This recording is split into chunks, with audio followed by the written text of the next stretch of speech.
میرا مالک اللہ، میرا رازق اللہ، میرا محافظ اللہ، میرا مددگار اللہ، میرا پشت پناہ اللہ، میرا دوست اللہ.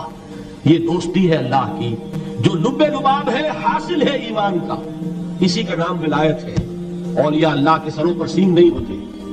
جس کے دل میں ایمان راسخ ہو چکا ہو وہی اللہ کا ولی ہے. جسے اللہ پر یقین ہو چکا ہے وہی اللہ کا ولی ہے. جسے یقین ہے اللہ میرے ساتھ ہے، میرا مددگار، میرا پشت پناہ، میرا ساتھی، میرا دوست، میرا محبوب، میرا محب. اللہ اہل ایمان سے محبت کرتا ہے. واللہ یحب الصادقین. ان اللہ یحب الذین یقاتلون فی سبیلہ صفا کانہم بنیان مرصوص. اللہ محبت کرنے والا اہل ایمان محبوب، اور اہل ایمان محبت کرنے والے اللہ محبوب. والذین آمنوا اشد حبا للہ.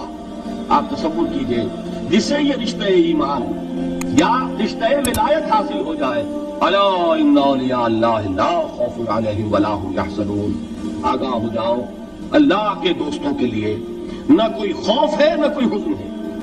اور میں بیان کر چکا تھا خوف اور حزن کے خاتمے ہی کا نام امن ہے. زوال خوف، زوال حزن.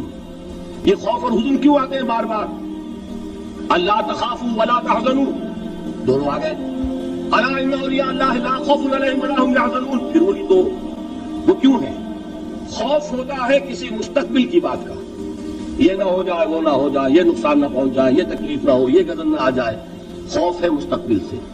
حزن ہے یہ کیوں ہوا، یہ نہیں ہونا چاہیے تھا، یہ میرا فلاں چیز میرے ہاتھ سے جاتی رہی، فلاں موقع نکل گیا، اور بیٹھے ہوئے ہیں اندر ہی اندر کوڑ رہے ہیں. صدمہ ہے اور رنج ہے. اور جو اللہ پر ایمان رکھتا ہے وہ جانتا ہے ما اصاب من مصیبت فی الارض ولا فی انفسکم الا فی کتاب من قبل ان نبرأها ان ذلک علی اللہ یسیر لکی لا تعصوا علی ما فاتکم ولا تفرحوا بما آتاکم واللہ لا یحب کل مختال فخور. اس زمین میں یا تمہاری جانوں میں کوئی تکلیف، کوئی مصیبت نہیں آ سکتی سوائے اس کے کہ جو اللہ نے لکھ دی ہو اس سے پہلے کہ وہ ظاہر ہو.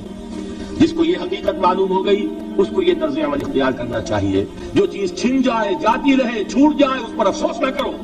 کس نے چھینی؟ دوست نے.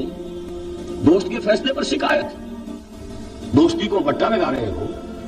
سرے تسلیم خم ہے جو مزاج یار میں آئے. اگر دوستی ہے تو پھر تو تمہیں گردن جھکانی چاہیے کہ ہر ساقی ہماری عین الطاف است. جو بھی میرا ساقی میرے پیالے میں ڈال دے اس کا کرم ہے. جو اس کی طرف سے آئے اس پر کوئی رنج نہیں، کوئی صدمہ نہیں، کوئی غم نہیں، کوئی شکایت نہیں، کوئی شکوہ نہیں.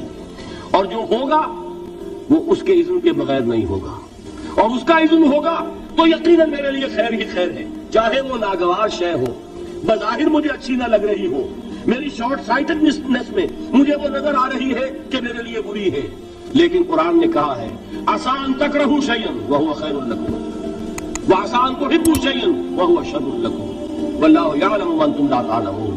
ہو سکتا ہے تم کسی چیز کو ناپسند کرو درحال کہ اسی میں تمہارا خیر ہو، اور ہو سکتا ہے تم کسی چیز کو پسند کرو درحال کہ اس میں تمہارا شر ہو. اللہ جانتا ہے، تم نہیں جانتے. جب مجھے یہ بات معلوم ہو گئی میں نے اپنا معاملہ اللہ کے حوالے کیا. سپردم پہ تو مایا خیش را اتانی حساب کم و بیش را. اے رب جو تو چاہتا ہے وہ ہو. تیرے علم میں جو شے میرے لیے خیر ہے وہ ہو جائے. میری کوئی پسند نہیں، میری کوئی چاہت نہیں. یہ ہے راضی برضائے رب. اکبر الہآبادی نے اسے کہا ہے رضائے حق پہ راضی رہ. یہ حرف آرزو کیسا؟ خدا خالق، خدا مالک، خدا کا حکم تو کیسا؟ جب میں آ گیا بیچ میں میری پسند، میری مرضی، میری خواہش، میری چاہت، یہی تو شرک ہے. ما شاء اللہ کان وما لم یشاء لم یکن. جو اللہ نے چاہا وہ ہوا، جو اس نے نہیں چاہا نہیں ہوا.